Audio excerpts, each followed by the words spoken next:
Welcome to this Candidates Forum for District 3 Governor's Councillor. The primary election will be held on Tuesday, September 3rd, the day after Labor Day. Polls will be open from 7 a.m. to 8 p.m. My name is Jen Adams, and I am the News Director of News at NewTV. I will serve as the moderator today. This forum is co-sponsored by the League of Women Voters of the Acton area, Arlington, Bedford, Belmont, Boston, Cambridge, Brookline, Concord, Carlisle, Harvard, Lexington, Newton, Sudbury, Waltham, Wayland, Wellesley, Weston, and is co-produced with NewTV. This forum is being recorded on Thursday, August 15th, 2024. The League is responsible for communicating with candidates, organizing the format and questions, and providing the moderator and timekeeper. NewTV's primary role is facilitating production and dissemination of this forum. The League of Women Voters is a nonpartisan, multi-issue grassroots organization that encourages informed, active participation of citizens in government. The League does not support or oppose candidates or political parties. No League members involved in this forum, including the planners, moderator, and timekeeper, are endorsing either of these candidates for this position. There are two Democrats running for District 3 Governor's Councillor in this primary. There is no Republican primary for this office. All Democrats, unenrolled and unaffiliated registered voters may vote for one of these two candidates in this primary. Many of you might already know the Governor's Council is the elected body that approves judicial appointments as written in our state constitution. However, there are a number of other duties that the Governor's Council is charged with. The Governor's Council, also referred to as the Executive Council, consists of 8 members who are elected every 2 years from each of the 8 council districts in Massachusetts. The Governor's Council holds hearings and approves governor's nominations to the appellate, district, probate, juvenile, superior, and supreme courts. The Council holds hearings and approves nominations for the industrial accident and parole boards, in addition to approving appointments for notary publics and justices of the peace. The Council is responsible for approving the Commonwealth of Massachusetts financial warrants. Anytime the governor issues a pardon or commutes a sentence, the Council must vote to approve or deny this decision. Now we will begin by meeting the candidates for District 3 Governor's Councillor. Marilyn Petitto Devaney has lived in Watertown all of her life and has been serving as a full-time Governor's Councillor for 24 years. Dolan, over the last 17 years, has lived in Cambridge, Watertown, and now in Concord, and is a public defender. Let me explain the format for our forum. We will start with an opening statement from each candidate in alphabetical order, limited to 1.5 minutes. Then we will pose questions that have been submitted prior to the debate in writing by members of the public. Questions will be addressed to both candidates and will apply to issues or qualifications for their particular office. We will ask as many questions as time allows, sometimes combining similar questions, striving to cover a variety of topics. Each candidate can respond to questions with a limit of 1.5 minutes. I will decide if there is a need for a rebuttal. Final closing statements will be limited to 1 minute. The League of Women Voters of Massachusetts has an online voter's guide that includes 5 questions answered by these candidates. You can find them by going to vote411.org under personalized voting information and putting in your street address. Now let's go to the candidates' opening statements, which will be 1.5 minutes in duration. We will start with Marilyn Petitto Devaney. You have 90 seconds for your opening statement. Yes. Good evening. I'm Marilyn Petitto Devaney, a Governor's Councillor. I ran for Governor's Council after my friend was murdered by an abusive boyfriend after a judge refused to hold him on bail when he violated a restraining order continually. The judge told my friend, "You have wasted my time and you have wasted the court's time." She was dead in less than a week. Since then, I found out what a Governor's Council does, and I found out the duties, and I have made sure our judiciary is compassionate as well as qualified. I am the only councillor who meets with every single nominee. I have met with over 1,000, from parole board, all the boards and commissions members to judge. I think it's important because I don't think I should full-time. I don't think you should come in once a week and just come to a hearing. One of the things that first happened was the parole board. And I noticed that, and I was getting calls, there were prosecutors and police officers, and it was not in compliance with the state mandate. So I worked for that successfully, and now we've got a forensic psychologist, we have a social worker, and a drug expert. So that's important. The other thing is, about a year ago... I'm sorry, but your time is up. Oh, okay. Thank you. Mara, you have 90 seconds for your opening statement. Thank you so much. Hi, I'm Mara Dolan, and I'm running to be your governor's counselor. If you care who our judges are, you need to care who your governor's counselor is. They confirm our judges, parole board members, and commutations and pardons. In my 17 years as a public defender working all across Massachusetts in our juvenile, our district, and superior courts, I've gotten a very in-depth, insightful understanding of the issues playing out in our courts every day. And I want you to know we're doing some things right, but we're doing a lot of things terribly wrong. Our racial disparities are below the national average. Judges are sending people to prison for relapse all the time. And we've got to, in a time when MAGA extremists are looking to impose a national abortion ban, make sure that we have a governor's counselor who will always stand up to a woman and a family's right to choose. The choice is very clear in this race, and I'm confident that you'll see that by the end of this forum. I am the most endorsed Democratic primary challenger in any race in Massachusetts in any year in living memory.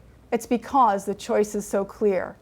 From State Auditor Diana DeZoglio, Congressman Seth Moulton, Harvard Law Professor Larry Tribe, 5 state senators, 12 state reps.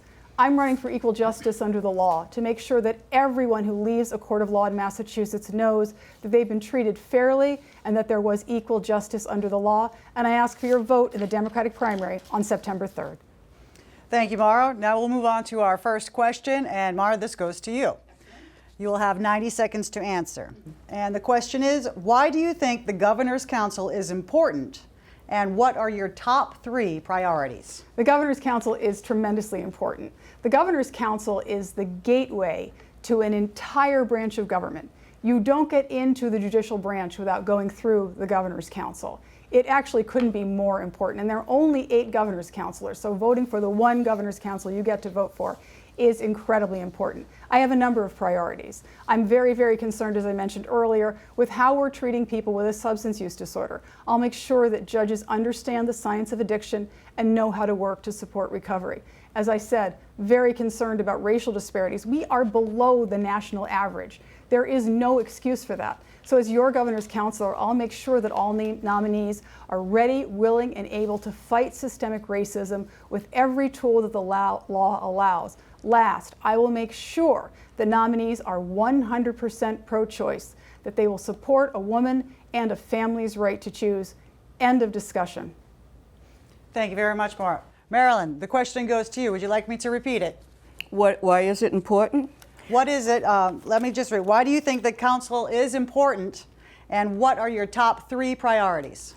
Well, first of all, I believe the Governor's Council is the most important elected body because it's the only one that's a checks and balance for the governor. If they vote no on a parole board or industrial accident board or a judge, that person doesn't get the job. I think for me, the most important thing is over the racial discrimination in the court. And I go out, and I'm going to continue doing commutations, and I go out into the court, into the prisons, and I meet with people who are wrongly sentenced.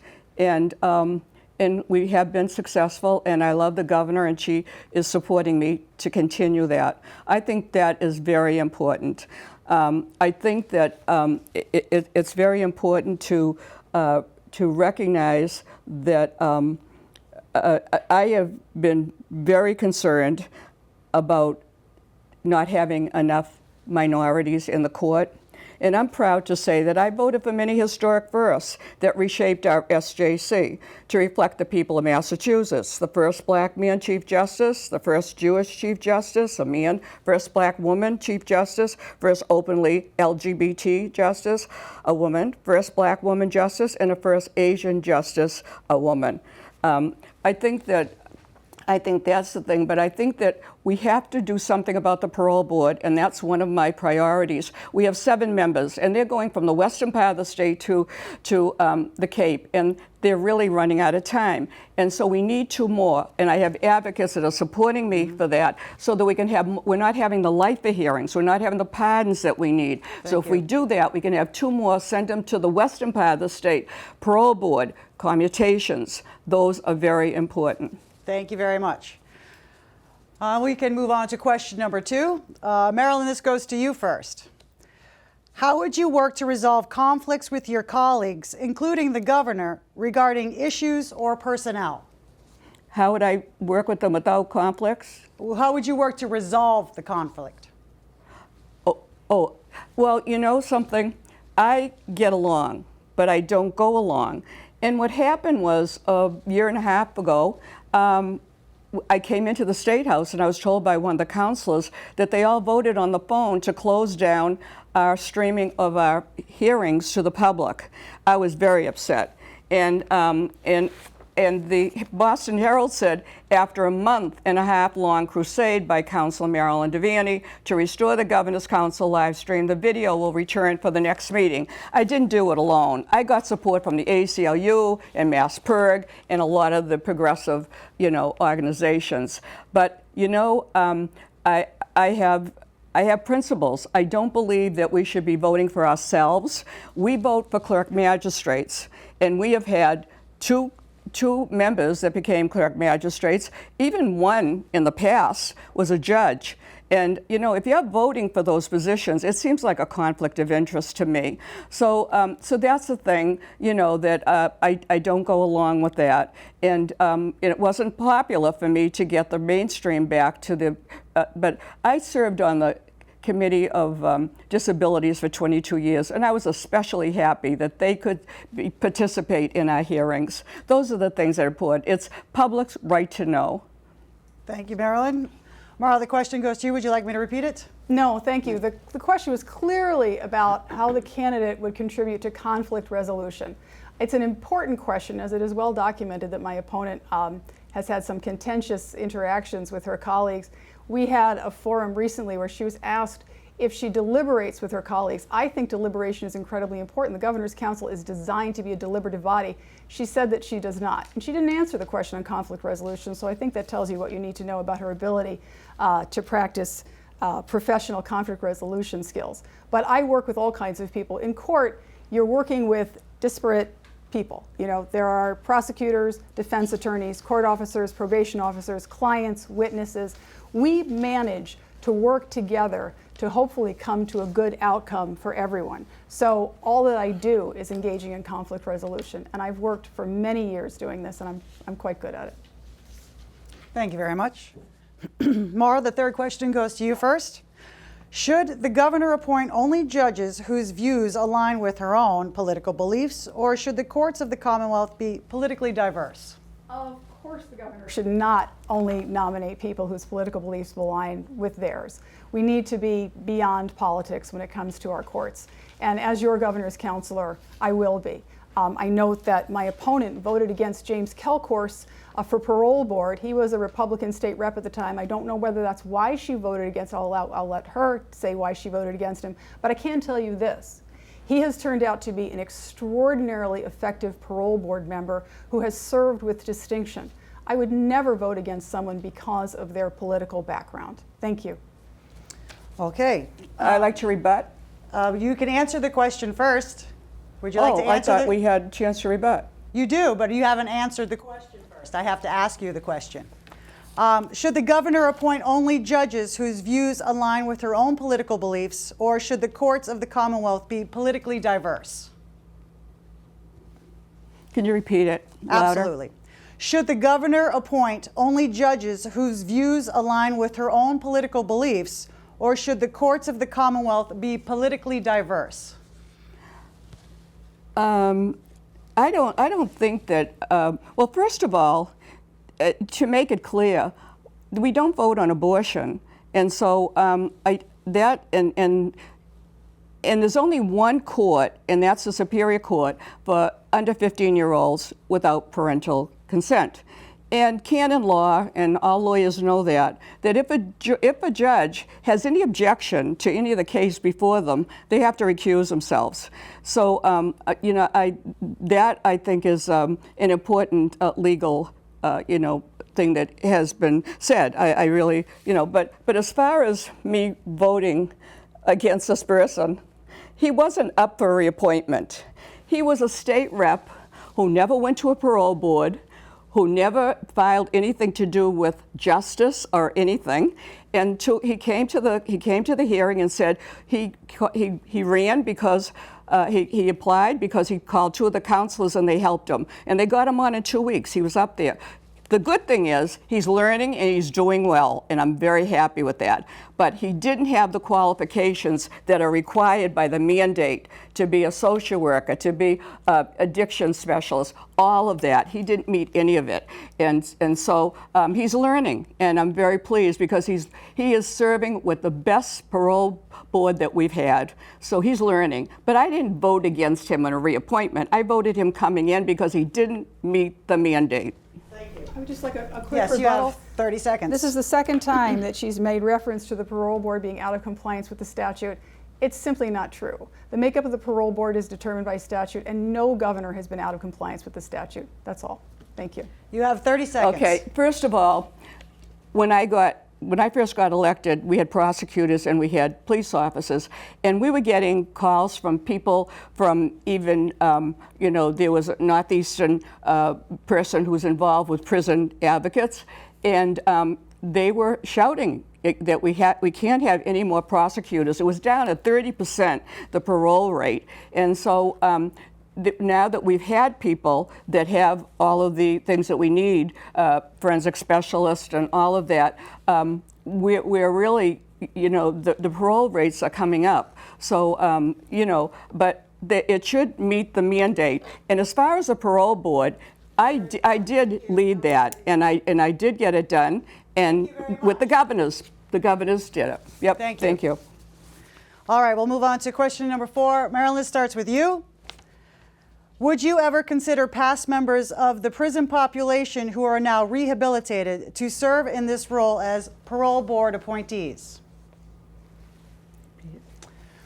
Would you ever consider past members of the prison population who are now rehabilitated to serve in this role as parole board appointees? Absolutely. I have said that, and I've said it to the governor, because I worked with one that was recently released, and he would be wonderful. And they understand, and these people that I have advocated for commutation were wrongly sentenced. I mean, William was in prison, life without parole, and he wasn't even in the room when his friend murdered someone in another part of the house. So it's that kind of thing that he knows to be wrongly sentenced, and I think we should have it. And the last 2 that we've had, commutations, they would be excellent, and I have advocated for that. Thank you, Marilyn. Would you like, Mara, would you like me to repeat the question? No, I understand the question. It's whether I would advocate for a formerly incarcerated person to serve on the parole board. Absolutely. I think that's an invaluable perspective. As a public defender, I have, of course, spent a lot of time in county houses corrections, in state prison facilities in Massachusetts, and I know that there are some folks who come out of those certainly with insights and understanding that would be invaluable on the parole board. I'm a little puzzled by my opponent's comments on advocating for commutations. We've had a total... Allowed. I am puzzled, and I'm going to tell you why I'm puzzled. We've only had, in the last 14 years, 4 commutations, and she voted against one of them. So I frankly don't know what she's talking about. Thank you. Thank you. Would you like to rebut? I understood the rules were that we weren't be able to talk about the opponent, and that was very clear by your members here that told me that. That's actually at the closing statements. First of all, I want to address that. First of all, it was the district attorney that said that this person, we're talking about 18 years ago, I think, this is ridiculous. But anyway, he said that he had brought a lot of information and about her and that she needed a little more time. And she wasn't being put in prison. She was in, like a halfway house. And she was learning different things, life experiences, and that's what it was, and that she needed a little more time. So that's what it was, and it was based on the district attorney who followed that whole case. Thank you. Thank you. You have 30 seconds. Are we going to go back and forth and debate? Yes. That's the whole point of a debate. Thank you. It is, of course, the job of a candidate to talk about their opponent's record, so that's what I'm doing, and I very much appreciate the opportunity to do that. It is absolutely not true that that person was in a halfway house. She was in MCI Framingham, and I'm particularly struck by that comment because she said during the hearing, and we have the transcript, she told this woman that she wasn't actually in a prison and she was better off where she was. It wasn't true. Fortunately, other governor's counselors voted for her to get that commutation, and she's doing beautifully today. Thank you. Okay, we'll move on to question number 5. Mara, this goes to you first. What in your background qualifies you for advising the governor on appointments, and how would your advice reflect community concern for equity and diversity? That's a wonderful question. I have been working very hard on this campaign. There are 31 cities and towns. I've traveled all across the district talking with voters, and I understand their values, and I share their values. People do not want to see people incarcerated for relapse. They recognize that it's a disability and we shouldn't be punishing people for a disability. They're very concerned about racial disparities, which my opponent says she is. But the fact is, the status quo is that we're worse than the national average, and she's been in office for 25 years, voting for the people who have created the status quo. The values of this district are that we are 100% pro-choice. She did vote to confirm a Superior Court judge who would not say that she supported the right to choose, who would not even say that she would recuse herself. You can watch the video on my YouTube channel. There's no question that that's what happened. As a public defender, my experience gives me insights as to what people's lives are really like, the challenges they face, and what they need. My compassion and my insights will be invaluable in helping the Governor's Council and in helping the Governor guide the decisions that we make. I will take your values with me to the Governor's Council. Thank you. Thank you. Marilyn, would you like me to repeat the question? My opponent has never come to a hearing. She says there's hundreds of judges out there that are rude, they yell at people and everything, yet she's never reported one. She's never come to a hearing to talk for or against any nominee. And she claims she has been voting Democrat every year. But her voting record shows that she was unenrolled many years, and in 2000, it is official voting record that she voted Republican, and it was either Bush or it was McCain, who are anti-abortion, and she said she wouldn't vote for an anti-abortion judge. And the thing is, you're going to vote it, and as I said, in that Superior Court, she has to maintain that Canon 2 and recuse herself. Now, as my opponent, when an injured worker comes before a judge to put food on the table, she is not going to vote for that judge unless he's, it doesn't make sense. But all I'm saying is that we don't vote an abortion, and that's so misunderstood because we don't vote on policies. We're not legislators. Legislators do that. And I didn't think that I was told this was going to be, we're talking about our qualifications, and I'm disappointed. I did ask you what you thought. The question was not what you answered, so we're going to have to move on to the next question, which actually starts with you. But I'm being there's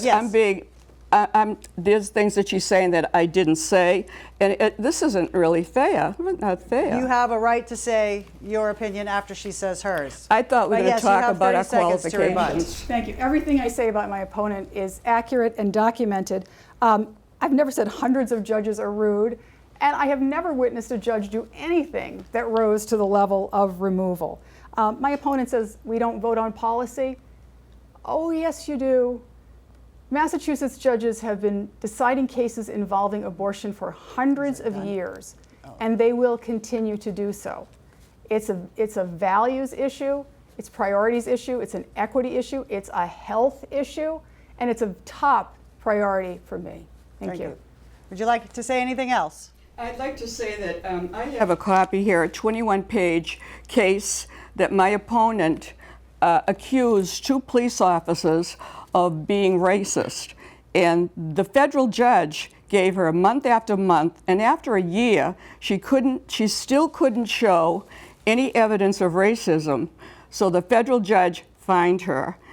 The other thing is, and we have to file a state ethics form, and it's under pain of perjury. And she never filed that she has a PAC, and she's made money from it, and she's never put it. She hasn't put that she made $90,000 in 2022. Thank you, but Marilyn. You only anyway, have 30 I have seconds. reported it. So Thank you. that's it. I can show you all that documentation. She's said these things many times. I've Okay. disproved them many times. We need to talk about the work of the Governor's Council. I'd like to move on with some Thank you. questions, Thank you. please. All right. Marilyn, this starts with you. And what... And again, I want to tell you, I've had an ear infection and my hearing isn't back completely, so you might have to repeat it twice or really talk loud. Yes. This starts with you. So you have 90 seconds to answer the question. In what way do the current political issues, such as abortion, immigration, lack of affordable housing, and racial inequities, affect how you do your job? How housing, immigration, and all this affects my job? And what way do current political issues, such as those, how do they affect your job? I don't quite understand it. I'm sorry. I think it's my... So in what way do the current political issues, such as abortion, immigration, or lack of affordable housing, and racial inequities, affect how you do your job? You know something? If I was a legislator, I'd be voting for all those things that you're talking about. This week, marvelous, my governor, who I have a great relationship with, and she put in a bill, $2 billion is going to help people for housing. That's the most need that we have. I don't vote on housing. I don't vote on that. I don't vote on immigration, but I am an activist and I support all of that. I mean, before I even knew about the Governor's Council, I spent a year volunteering in the court with juveniles on probation because it was the greatest thing I ever did because I had my own little life and I didn't know, and I learned about that. And I learned the lives that they had. A 15-year-old whose mother is a prostitute and doesn't know the father, all of that. But I think that, you know, what's happening now, we see people that can't afford the rents. They can't afford the supermarket. I wish I could do something about it, but I'm there. I speak at the State House. I have spoken three times for the minimum wage. I walked with them a month ago. I am out there with them. With the Stop and Shop, with all of them. That they have the right. I was with the teachers 2 days that I walked the picket. I believe in their rights. The people that work in the hospitals, I've been standing out. I believe that in my way that I'm helping, but I can't vote on it, unfortunately. Thank you very much. I don't know if that's would answer your question, but. Thank you, Marilyn. Mara, the question goes to you. Thank you so much. I've already addressed abortion. Immigration is federal law, but it does also apply to state courts, so we've got to make sure that our judges treat everyone and that there is equal justice under the law. There are people who are here without legal status who are in our court system. It's really important that we have judges who are compassionate and understand that and treat them fairly. I've also already addressed racial inequities. My opponent says she doesn't vote on housing, but we have housing courts. The Governor's Council confirms housing court judges. So it's really important that we make sure that those housing court judges treat everyone fairly. And I want to add one other current political issue that you didn't mention that I think is really important, and that's gun safety. Because we had a forum recently where my opponent said, Governor's Council doesn't have anything to do with guns. I very strongly disagree. We have got to have judges who have a reasonable interpretation of the Second Amendment so that we can enact, uphold, and enforce sensible gun laws. And as your Governor's Counselor, I will. Thank you. Yes, you have 30 seconds. I just wanted to say, on the housing court, I am very concerned about the housing court, and I work very closely with a housing group. And they look for lawyers who have been unfair to people. And I have stood alone and voted. I voted in this administration because I learned that he was doing things for elderly people, putting them out of their house. I don't want to get into all that, but I'm very involved in housing, and I have the organization that I work with. And as far as thank you, Marilyn. That as was far it. as You only abortion, have I think 30 seconds. Massachusetts is doing a great job, and they should keep it up. Everybody has reproductive rights. Thank you very much. We'll move on to the next question. Mara, this starts with you. Yes.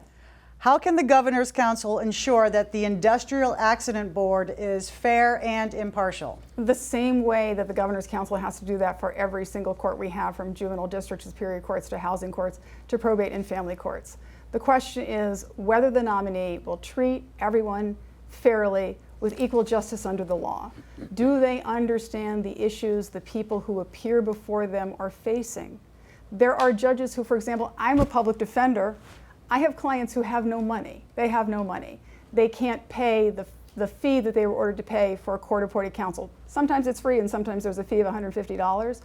I have seen a judge require someone to report to probation every single morning until that fee was paid, despite the fact that he was looking for work. And having to do that was going to make it harder for him to look for work. We've got to make sure that judges understand the issues that people are facing who appear before them. We also have, as I mentioned earlier, disability justice is a huge issue. Why is it that 15% of the general population is considered to have a disability under the Americans with Disability Acts, but 40% of the people in our prisons are? It's judges who are making these decisions and not treating people who have a disability appropriately in accordance with the disability they had. I'm running out of time, where I tell you another story. Thank you. Thank you. Marilyn, would you like me to repeat the question? How can the Governor's Council ensure that the Industrial Accident Board is fair and impartial? The Industrial Accident Board is very important to me, and they have to have empathy and compassion for that person coming before us. And I'm very happy with our board. I was not happy with one, and I didn't approve her reappointment. And it was so awful the way she treated this person. And I got a lot of reports about that. But I am very concerned about disabled. I served 22 years on the Commission on Disability, and that's one of the questions I ask all of the boards, especially the judges, about what their knowledge is about disability. And I'm talking about all disabilities, even to autism and Asperger, all of those. And it's very important that they understand and be compassionate to that person before them, that maybe they don't have the ability to speak and so forth. But I think it's very important that the judge has that knowledge. That's why I love to see judges that have pro bono, that they've worked out and have worked for people that can't afford a lawyer, and because there are some really sad cases out there. And so I think disability is one of the major things. The thing is, the judges can't legislate.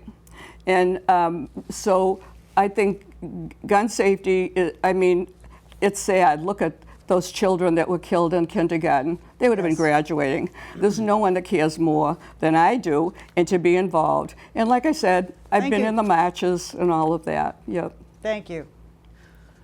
Marilyn, we'll start with you for the next question. Is there anything that you would do to reform the Governor's Council? Is there anything I do? To reform the Governor's Council. To reform? Mm-hmm. Well, the first thing I did was, no one knew what the council did, so I have a website, and that's the people's right to know. So you know all the councilors, their district, the commissions and boards that we vote on, but most importantly, the right to know for the people who the governor has appointed and when we're having the hearing. That was number one. The other one was when I saw on their questionnaire these nominees were giving money right up to the time these councils were voting on them, I went to the governor. Every governor has that in their executive order, and I think it's 22. That's the one I put in, 22, that they're prohibited from giving money to governor's council, governor, and lieutenant governor when applying. That was a major thing because councils were getting money at that time right when they were voting. So I did that. The other thing is I try to educate. A month ago, I had a forum, and it was about 50 people there, and I want these lawyers to know this isn't the Baker administration. This is open. We're looking for people who are qualified. And so I had judges there, and I had also the chair of the Judicial Nominating Committee. But people who don't know that, when you apply, that's where you send your application. And so they went out thinking, I have a chance. And we taught them how the process is and how to apply. So that's the thing that I'm trying to improve. The commutations. Thank you Couldn't very get much. them Your in the time is last up. administration. I have a wonderful relationship. We're going to have more commutations. I'm working with the governor. Perfect. Mara, the question goes to you. Yes, thank you. The best way to reform the Governor's Council is to elect the best people to serve. That's why I'm running. That's why I've been running for almost 18 months, working all across the district, meeting with voters from Chelmsford, Marlborough, from Littleton, Ayer, Harvard, Wellesley, Weston, Newton, Arlington. I've been out there meeting with folks, having events, and I want you to know that in addition to being a public defender, I'm also a communications professional. I was the Senate President's Communications Director and the Press Secretary to the Secretary of State's campaign. I've used those communication skills with this campaign, and the effect has been very powerful. Politico Massachusetts recently said that this race is the reason more people know about the Governor's Council than ever before. And frankly, it's been me. I've been using my communication skill. It's great that my opponent had a forum, but I bet I'm the only one who's ever going to watch this that knows that she did it, because she simply does not communicate on multiple communications platform the way we need our elected officials to do. As your governor's counselor, I will. I'll make sure that people are informed about the work of the Governor's Council. I'll make sure that I'm reachable. You'll know who I'm voting for, why I'm voting for. I'll be able to answer any of your questions. I'll have forums and everybody will know about them. Thank you so much. Thank you. You have 30 seconds for a rebuttal. Okay, I think that I find the hardest thing in this campaign is to be wrongly accused. My opponent keeps saying that I am endorsed by many abortion organizations, and she says that Massachusetts Resistance, the most hateful of abortions and gays, has endorsed me continually and gives me high grades. Mass Resistance sued me in Superior Court. Brian Kamika, the president, went to court and he said, well, he was saying to me that I was promoting a pro-abortion a nominee and that I had no right to preside and all that. They threw it out. But these are the things I want to talk about. I want to talk about what I can do, not try to offset these lies, because it's very hurtful. Thank you very much. Hurtful. I'd just like to say quickly, as I 30 said seconds. before, everything I say about her record is accurate and documented. If anyone has any questions, they can find me at maradolan.com. And I Thank will you. document. I can give you the court give the court case in Superior Court where they did that. I was also threatened I'm going when to go to the next question now. Okay. Not true. All right, Mara, this starts with you. A pardon is forgiveness for an offense. What, in your opinion, should the standard be for granting pardons? Well, the standard exists, and it's that the person deserves to be relieved of the burden of their conviction. So I can give you an example. Thomas Schoolcraft, who was someone who had committed offenses as a very young man, was remorseful, was sentenced, and rehabilitated himself. He got his bachelor's degree, he got a master's degree, and he then wanted to work with the very kinds of kids that he had once been. But because he had that criminal record, he was ineligible for those jobs. So a pardon under those circumstances is extremely important and appropriate and useful and worthy. My opponent voted against that pardon, but fortunately, enough other members of the Governor's Council voted for it that he was given the pardon, and he's doing very well today. I think that's a great example. Thank you. Marilyn.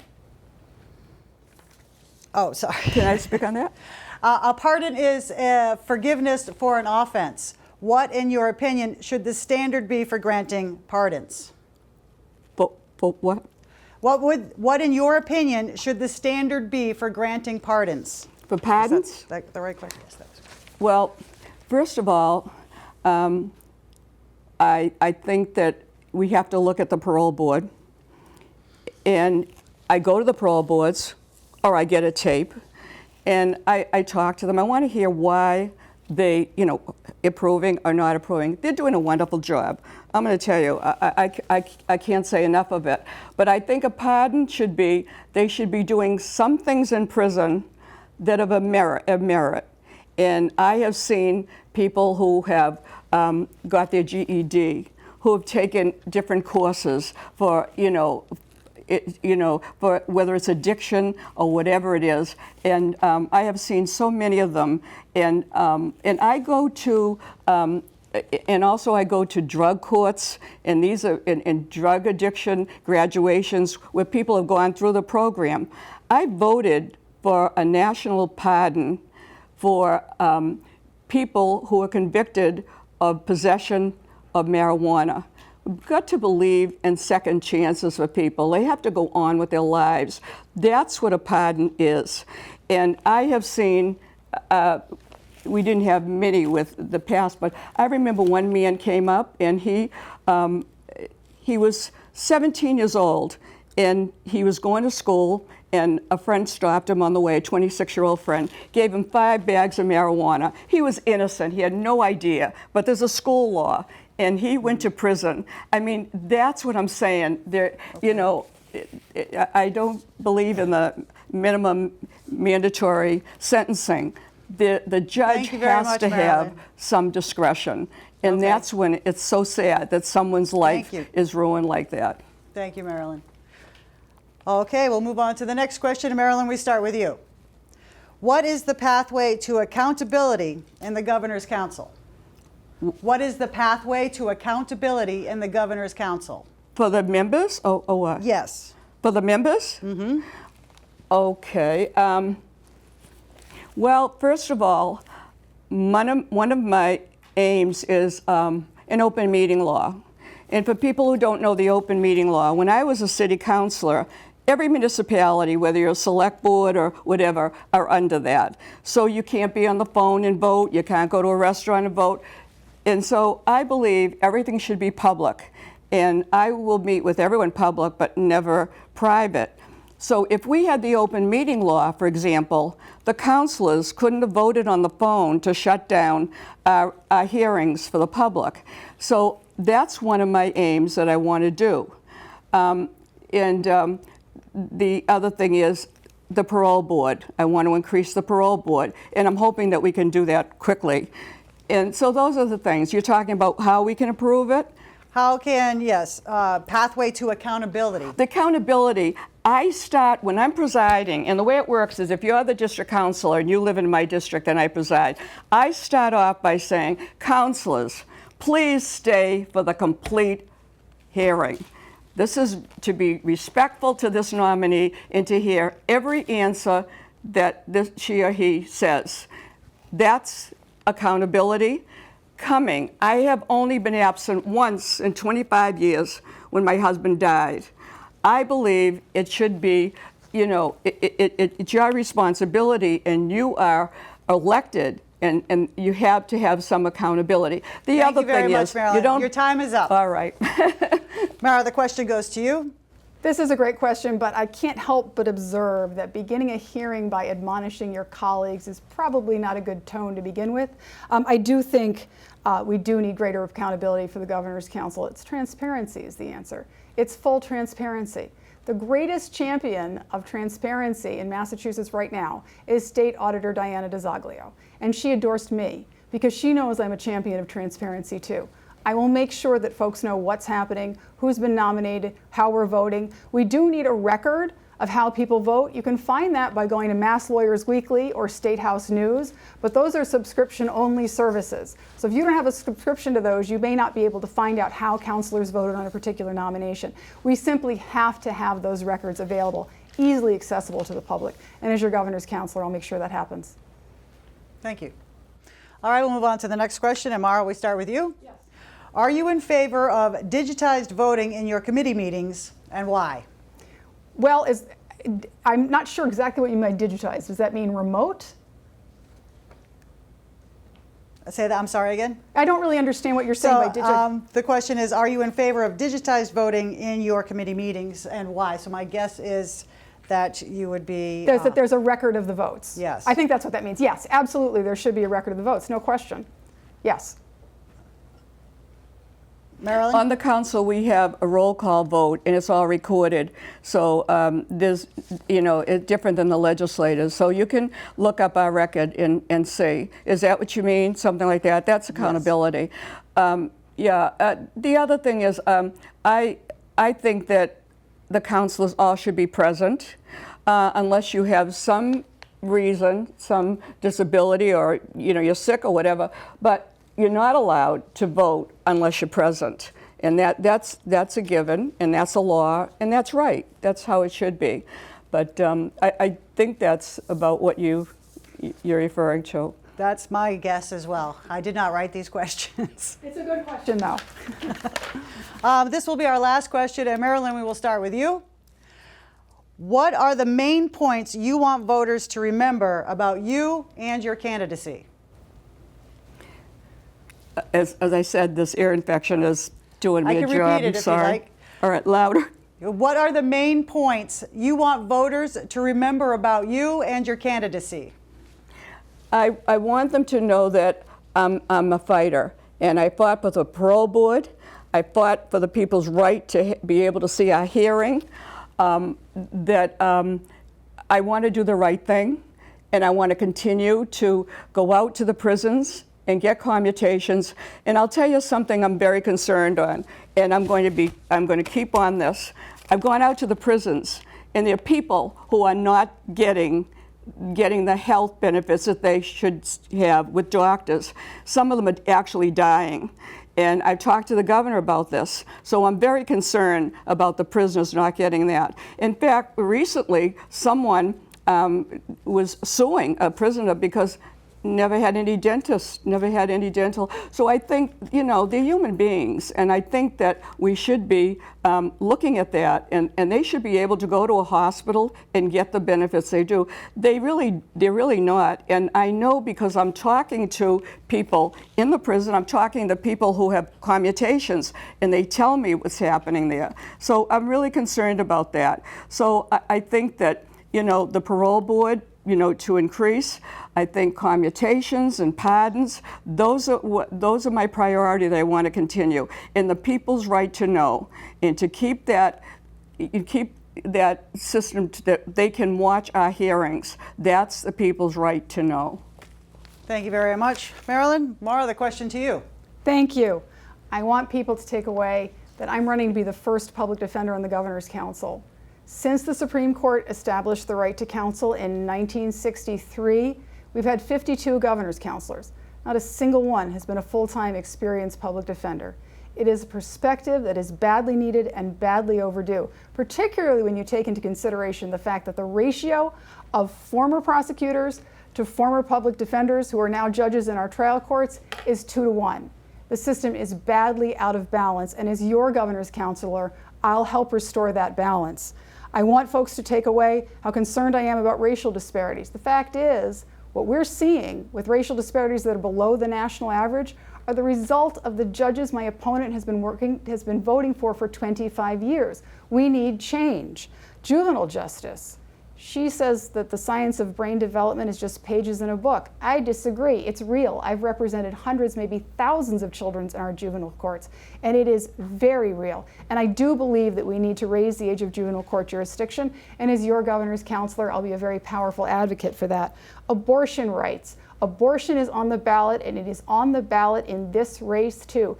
Don't let her tell you otherwise. Governor's counselors vote on judges. They must be pro-choice if I'm going to vote for them. And disability justice.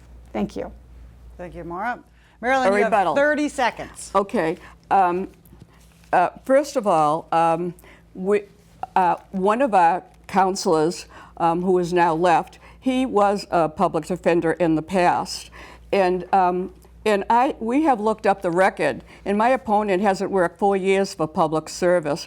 And in her state ethics, when it asked if she works for a public agency, she said no. And then the next question, she said she's a private attorney. So, you know, it's inconsistent. And as far as blaming me for all the hundreds of judges, I mean, if you have a crystal ball and you know what they're going to do in 15 years, well, tell me about it. Thank you and very I'm much, very Marilyn. proud of the people that I voted for.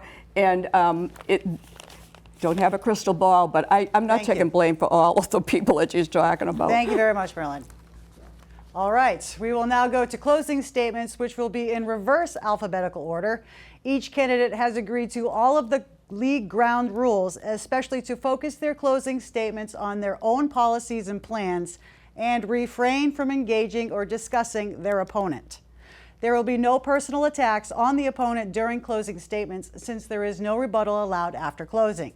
Each candidate has 1 minute.